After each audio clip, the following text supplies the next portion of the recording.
Rob has actually said that he's going to be 10 minutes of Q&A. So if you want to ask questions, we've got 10 minutes. So think carefully what you want to ask. Right. Alright, so this is kind of awkward, but I did say I would do this earlier. Can you say Raleigh in your... It's quite like my life. Raleigh.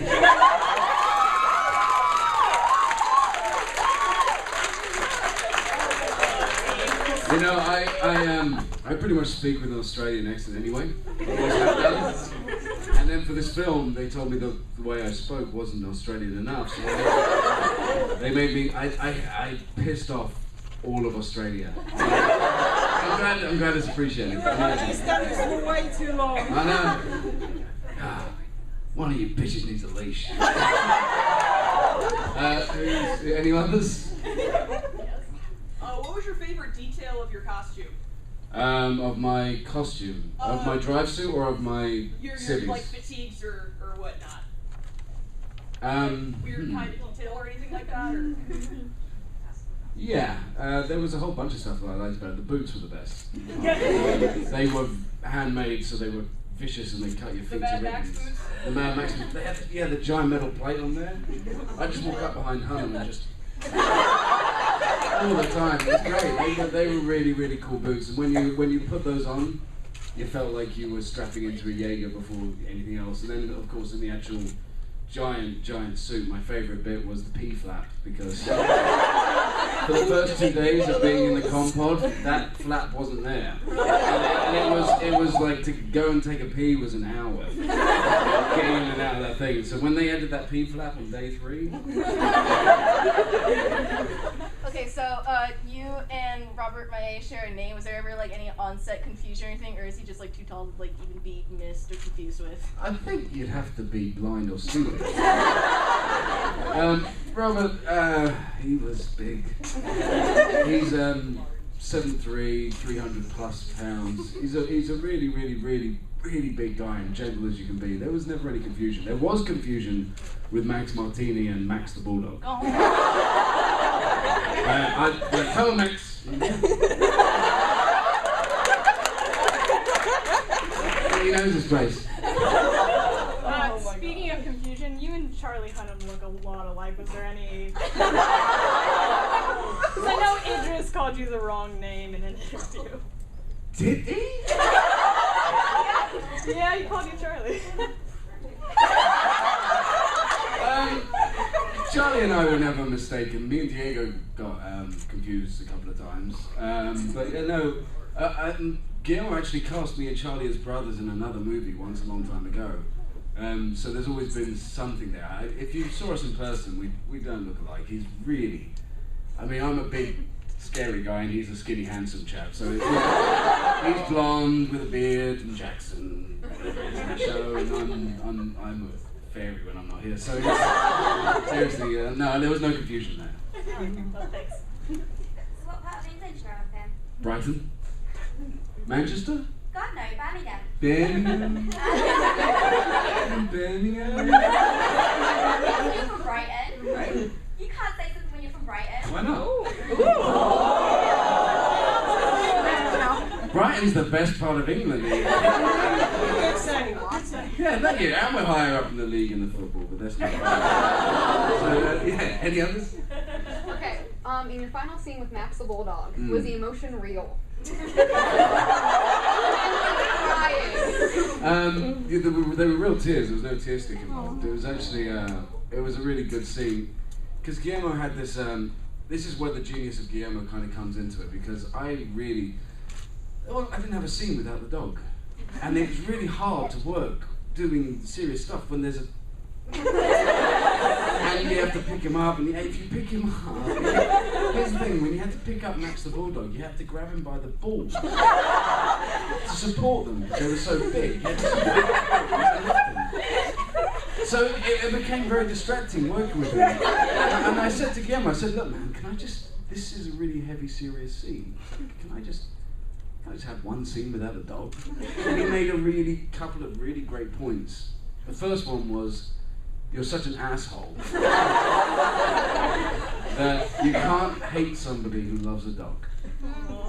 And Max the Bulldog was Chuck's redeeming quality. And then there was, there's a lot of stuff that got cut from the film. You saw one of the scenes in the deleted scenes of me and my dad arguing. But there was a lot of stuff about how we didn't communicate ever, and we communicated all our angst and love through the dog. And then, after 8 hours of crying my eyes out doing this scene, and thinking, nailed this. Guillermo walks in, and he just says, when you kneel down to say goodbye to the dog, imagine you are kneeling before your father for forgiveness. And I was, Max Martini just went, oh!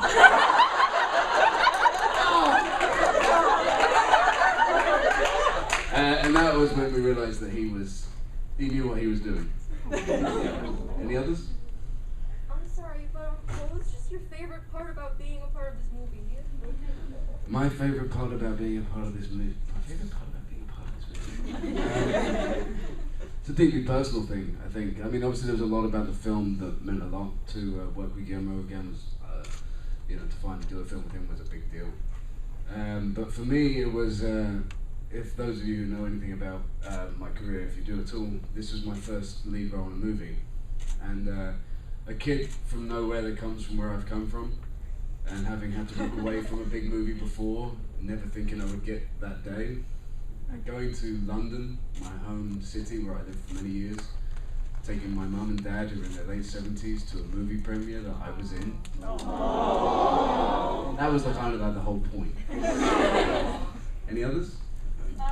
So I just want to talk about your fight with Raleigh. Mm-hmm. What was that like? Because I heard he broke your nose. He did break my nose. He did break my nose. Charlie got injured during the rehearsals for that, so he didn't have as much time to learn it. And I trained as a stuntman for years, so it was very easy for me to do. And then it was 3 days of fighting, doing that scene. And there's a scene where Charlie knocks out my knees, and I had bruises, my legs were black. And then a couple of times he punched me full on in the face when he got his range wrong. That was fine as well. But there's a couple of awesome sections near the end as well. There's a bit where I come swinging in and he's just blocking everything. And originally the fight was about 8 times longer, and he was slapping me in the face, knocking slaps like that, the other. And they couldn't get it to work, so I just said, slap me. And 3 days of him slapping me, and he didn't even make it into the film. And you'll see it on the behind the scenes stuff, like Charlie just, like, we're talking together and he just goes, when I slap Rob like this, bang, and then I chase him around in the circle.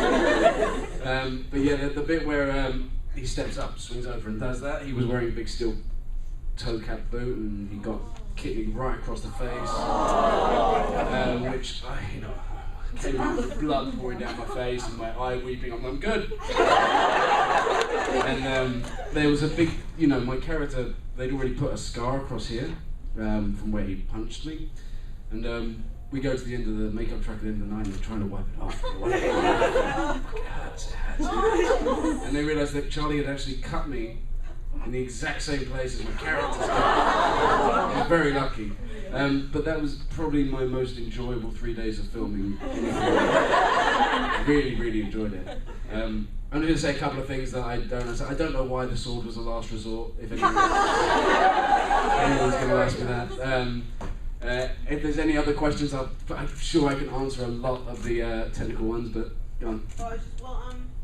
Besides the scene that we did see in the deleted scenes, there's like 4 hours that we have not seen. So are you able to say things? Like, what is your favorite scene that didn't actually make it? Are you able to say that? Or? Yeah, there was a great scene that we pitched and we wrote and we were going to put together, and Guillermo loved the idea, which was when we started setting it up, which was when Raleigh and Marco go on the drift for the first time and they lose it. And Gypsy starts powering up with her plasma cannon and everyone evacuates. Originally, me and Max were going to go and jump into Stryker and pin her down. And you'd have Stryker wrestling Gypsy through the Shatterdome. Which would have been so cool! But unfortunately, those 45 seconds would have cost about $18 million. We just didn't have the budget. So how cool is Max Martini? his dick. Martini, I mean, how good is that casting? Seriously. Like my audition, Guillermo comes in and he said, "You're not gonna believe who played your father." I don't know why they Puss in Boots every time. You're not gonna believe who's playing your father, and he shows me his video. I'm like, thank God. Because somebody else got this part, and there was a 3-day overlap, and he couldn't come and do it. And then when Guillermo saw me, he was like, it's clearly they're obviously related. They're both ginger for a start. It was great. And then me and Max, we see each other. We go fighting all the time now, not in the street, boxing. He's one of my best buddies still. And he hates the fact that he plays my dad. He's only 13 years older than me. You ever see him? Any more? Of all of the Jaegers in the movie, if you had a choice, which one would you have wanted to drive? Stupid question. I'll tell you what. In hindsight, I would like to drive the one that had eject capsules.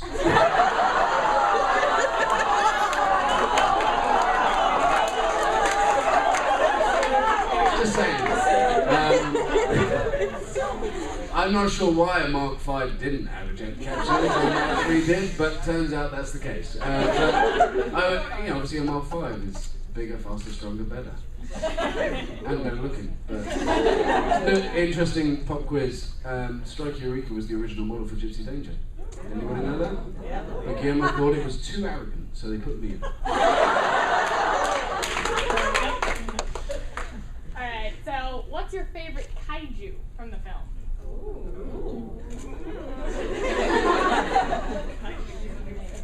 Can't beat Slattern, can you? Slatten's a big badass, and if you played the game, he's just a tail sweeping dog.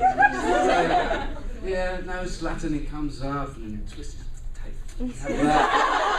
Yeah, I'd probably go with Slattern. Biggest, strongest. Even a 2,000 megaton nuclear explosion didn't stop him. So I'd probably go with Slattern. Okay, maybe a bit of a retrospective question, but a lot of people are trying to compare Pacific Rim to like the beginnings of like big sci-fi series like Star Wars or Star Trek. Like it has that small beginning, but there's a big universe behind it.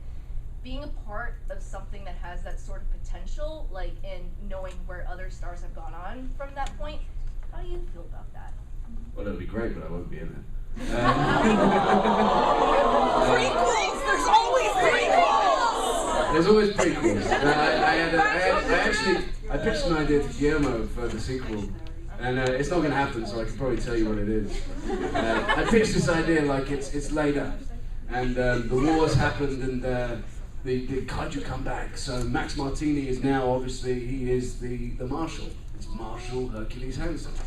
And he needs to pilot a Jaeger. They rebuild the Jaegers, and he gets in, and he can't do it because I'm not there. And every time he gets in the drift, he's just assaulted by images of me. And then towards the end of the film, when nobody else can pilot a Jaeger, he jumps in. He loses his co-pilot, who dies in the way that Diego did in the beginning. Max loses the Jaeger, and then I'm there in the drift with him. Together we saved the world, but I told that idea to Guillermo, and he just went, "Are you crazy, motherfucker?" And he never meant. I think he genuinely thought I was joking, but I was so serious.